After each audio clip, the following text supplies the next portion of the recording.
Hello everybody and welcome back to Gran Turismo 4. Last time we wrapped up all the Japanese events we could take on at the moment. And in this episode we're going to start our journey in America to take on our first American event. And for this event we need an American car from the year um, just below 1979. Now unfortunately there are a few cars, or only a handful of cars that actually meet this requirement, and one of them is the Chevrolet Camaro, and I think the Chevelle. No, these are both Camaros. Okay. So Stingray, I can afford all of these, right? But we're not gonna do that. We're not gonna buy a Stingray or a Camaro. Because guess what? I got lucky with the rotations in the historic showroom and got us myself a Mercury Cougar 7XR. This car is cheap, it's powerful already, and it's open for upgrades. Genuinely, this is like the luckiest I've gotten in one of these recordings. Just having a cheap car that qualifies for what we're about to do, and it's powerful already. Also, before we leave, I'm gonna buy this Jensen Interceptor and the Fiat 500 because we're gonna need those later, I'm pretty sure. So we're not gonna get in the Jensen, we're not gonna get in the Fiat 500, and I'm gonna have to do the RSC, like, cheese strat, but what's it called? It's alright. So, this one is gonna be important for a European event later, and the Jensen is gonna be important for another European event, but for like a different one than what the Fiat's gonna be used for. But in the meantime, we're gonna go to GT Auto because I'm actually gonna remember to do the oil change. So the Mercury Cougar is a pretty good car compared to stuff like the Camaros. Strangely, there are no Mustangs in this game, for what I remember. The only American like Ford classic cars are the GT40s and the RS200 Rally version. There's no Mustangs, there's no Thunderbirds, nothing like that. There's only, well, there's no Mustangs that would qualify for this event, right? Nothing like, no classic ones like the GT Shelby Coupe, right? I don't think that one's even in the game. Actually, let me check real quick, see if the Shelby's even in there. I don't think the Shelby's in there. Let's see, USA, we're gonna have to go here anyways, but I don't think the Shelby is even in here, the GT Shelby. Why would I go to new, actually? Let's go classics. And let's see. Okay, so this is the only classic Mustang in the game, and we can't even get it. But we can get a Cobra, but we're not gonna get a Cobra because we don't really need one. But this is the only like Mustang from the 1960s to 79 onwards in Gran Turismo 4 for some reason. And I could show you real quick. Ford just doesn't have a Mustang from there. The classic section just consists of GT40s, which is a Le Mans race car. Or no, there goes the Ford Model T, their first ever car. The RS200 rally car and the GT40 race car. So that's weird that there's no classic Mustangs or Thunderbirds, but that doesn't matter because we're not using either of those. We're using Mercury, which is only has one single. Well, no, there's another car, but we have one of the two Mercury cars, with the other being a car from the 50s, which is not even in the classic section. So you decide how you want to interpret that, but since this is an American car, we can put in not turbo, but we can put in engine upgrades. And you'll find out engine upgrades are a lot more for horsepower than they are than turbo upgrades. So as you can see, if we were to invest in this, we would get only about like 500,000. We can't afford that though, so we're not going to do that. I'm only going to put in stage 1. And then let's see, put on some brakes, better what do you call it? Shift plates. Put on some better shift plate or clutches. Let me see which one it is. Is it flywheel? Yeah, it's the flywheel. Okay. So I'm gonna put on a better flywheel. And then that'll be it for right now. We can always come back to see if we need to put more upgrades on it, but for now, we're gonna head into American events and take on our first one in the form of the muscle car competition. And for our 3 tracks this time, we have New York, Infineon, and Seattle Circuit. So let's get started with New York. This is a track we have not seen a lot of, mainly just because a lot of events in beginner and professional just didn't use New York, and the ones that did were just kind of, well, obviously one track, and those are like a couple maybe. But even then, they weren't in the Japanese events because obviously that was using Japanese only tracks. But now that we're in America, you get to see a lot more American tracks like New York, Infineon, Laguna Seca, Seattle, and let's see, what other American tracks are there? I don't think there's really any that we haven't. I don't think there's any left actually. Who knows? Maybe there's an American track, but anyways, American cars are built for horsepower. That's the main thing that separates them from stuff like European and Japanese cars. They are made for horsepower. So a lot of events will just be what it matter if you have speed or not with horsepower and acceleration. Although a couple of tracks do end up testing your ability to control the speed, with tracks such as Laguna Seca or Infineon having not straights all the time, but you know.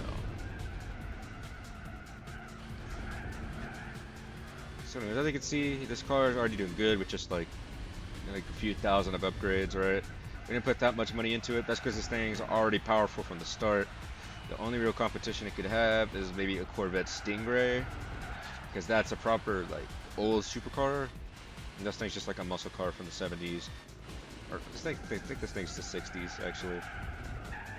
But either way, there's not really a lot of competition if you could get just a lot of speed, because there's not a lot of tracks that require you to go uphill. At least in the American section. Like the only 2 are... Actually, no, I'm lying. I think a majority of them require you to go uphill, but there's not like that detrimental to the car. Just let's see. Seattle needs you to go uphill. Infineon makes you go uphill. Actually, no, it's uphill in the beginning. And then Laguna Seca requires you to go up. New York doesn't.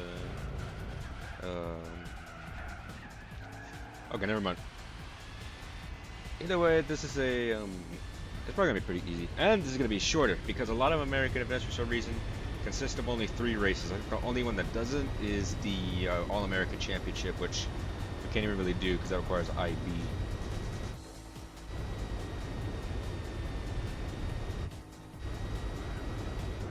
Anyways, American cars tend to be like, I wouldn't say favorite, but they tend to be pretty high up. Just because a lot of them are pretty, a lot of them are, what's it called, fun. They're fun to drive. You know, you have the Japanese cars with tuning, and then, you know, the European cars are just what's it called, built for performance right at the gate, and a lot of the touring cars come from there. But you know, American cars, they're just fun to drive. You know, sure they may be slidey, maybe too fast for their own good, but you know, they're fun to drive. Not to mention, does Europe or Japan have the Nike 1 2022? Didn't think so. Yeah, that's right. That one weird ass Nike car we got. I don't think we have it. Do we have it? I don't know if we have the Nike 1 2022, but if we do, that's classified as an American car. So that's why the American cars are just better than Gran Turismo 4, honestly. Anyways, you thought the Supra was wide. Look at this big bastard right here. Look at that. Thing is wide. This thing is fucking huge, dude. Alright, let's get back to the hood view.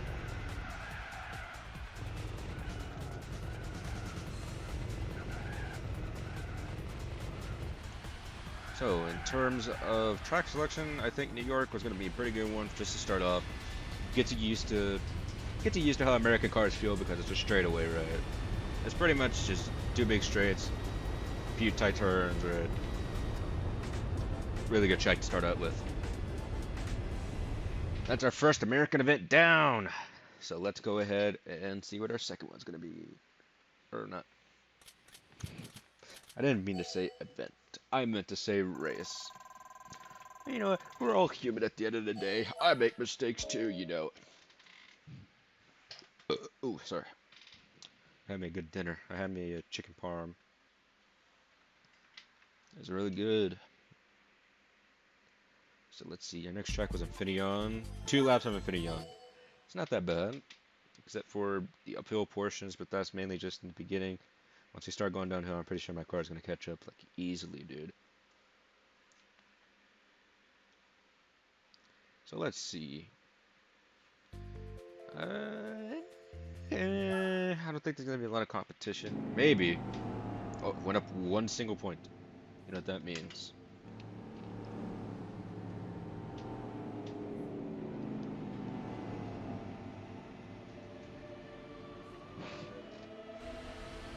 Alright. So we got the big spoiler Plymouth Superbird right in front of us. It's probably like the most interesting car out of the muscle cars. Let's see. We got 2 Camaro. Actually, no, I think that was a Chevelle. Let me see. Oh, I think that one's a Nova, actually. I don't know. Chevy has supercars, but I don't know exactly which supercars. There's 2 Camaros guaranteed in the classic section, but I don't know if they have something like the Chevelle or the Nova. Pontiac has a Plymouth, or was it Pontiac has a GTO, which is like one of the 2, what's it called, Pontiac cars that are actually worth using. And then, let's see, up here I think there's a Stingray. Okay, I should probably pay attention. I just saw, okay, yep. I saw a message on my phone for like a split second, I looked over. Alright. Well, it's not like this guy can really like stay ahead of us for long. I mean, look at this. Just shove him off the road or force him to take the inside. Okay. Or you can do that. Alright.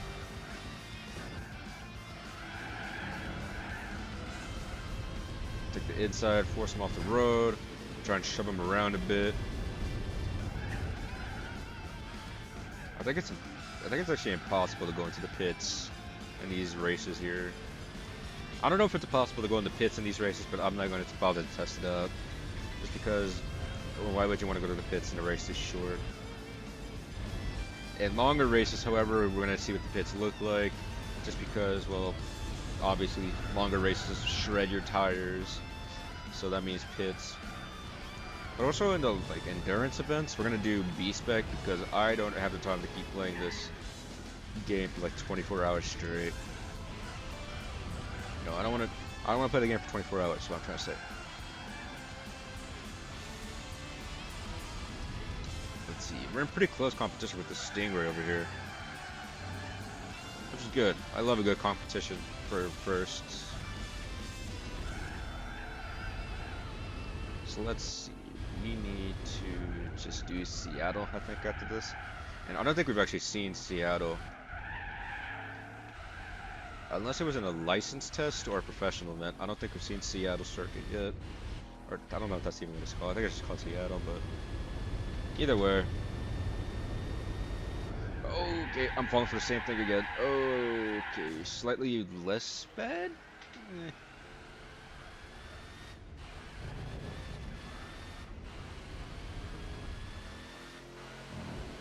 Alright, it doesn't matter. We're taking first easily again, but now we have to actually drive good and carefully to make sure we don't fuck up the first place position.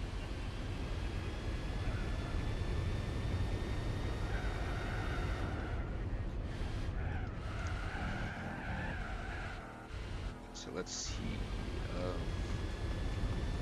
If we stand on the left, we'd be going to the pits. We're not going to the pits though, so we don't have to go through there. Oh, he might take the inside and pass us.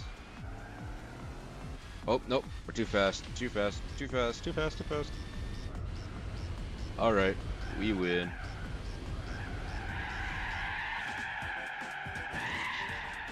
Well, you got mad at us and slammed into us.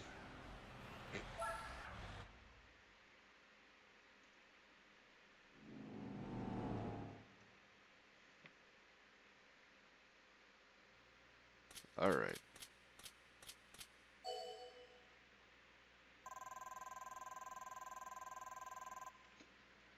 So now we have a new track we have not seen yet. Seattle Circuit.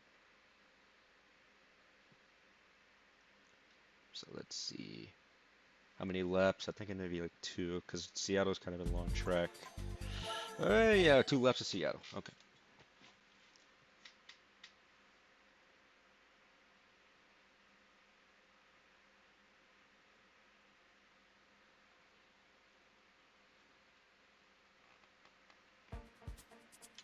Alright. Seattle Circuit. New track. Oof, sorry. As you can see, looks like it's in the evening. And you know what? I'm gonna say it. This is like one of my favorite tracks in the game. It looks like it's not that complicated. It looks simple, but there's uphill sections, there's tight turns. It's a really fun track to drive on. So let's see what we got.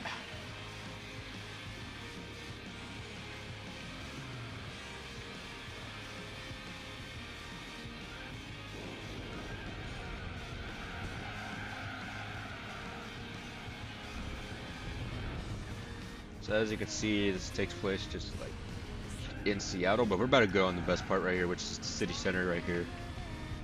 Just driving through the city center makes this such a good track to drive on. Like, the environment's probably one of the best of the game. Like, I love the city tracks, but out of all of them, I think Seattle's probably my favorite one. Just because you're just driving through a city. Like, there's, I don't know, why Gran Turismo would, I don't know why racing event would happen here, but I like it.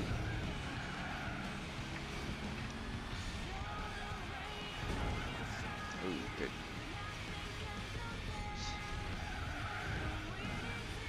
So as you can see, for a first taste in American events, the Muscle Car Championship, pretty good.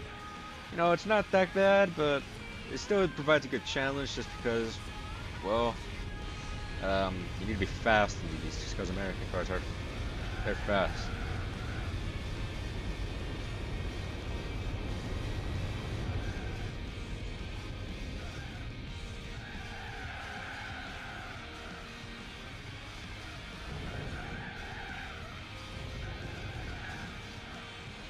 So let's see, this guy in front of us, he's driving pretty good, but I'm better.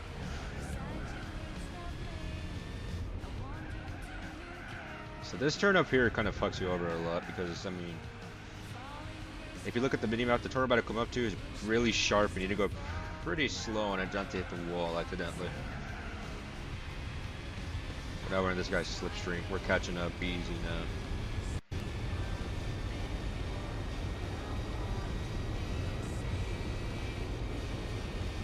Thank you, Gabor. Oh, no, you cannot. No, you cannot. No, you cannot. No, you cannot. Oh, that's bad.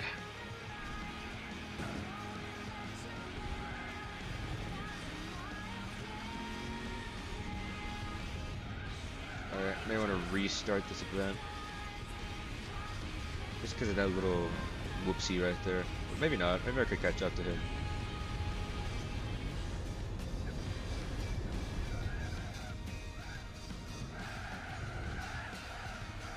Yeah, there he goes right there. We're almost caught back up now.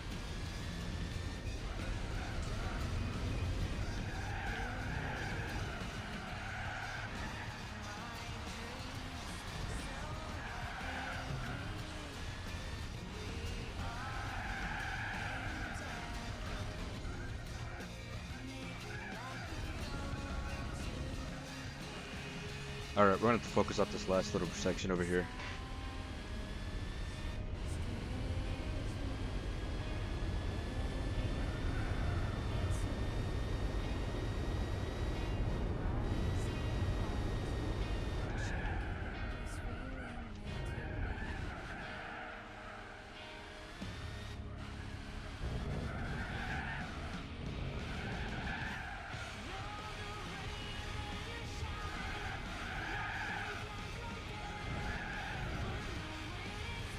Alright.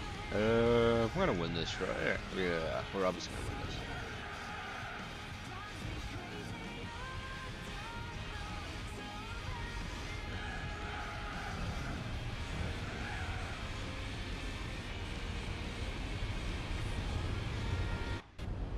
And we win because of course we did. I promise this is the last time I'm doing that. Okay.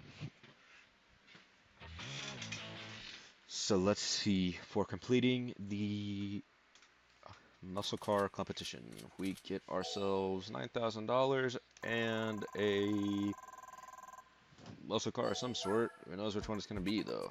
Let's go see what we get. What's this gamble gonna give us?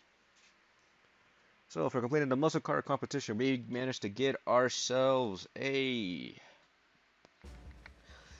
get ourselves a Plymouth Superbird 70.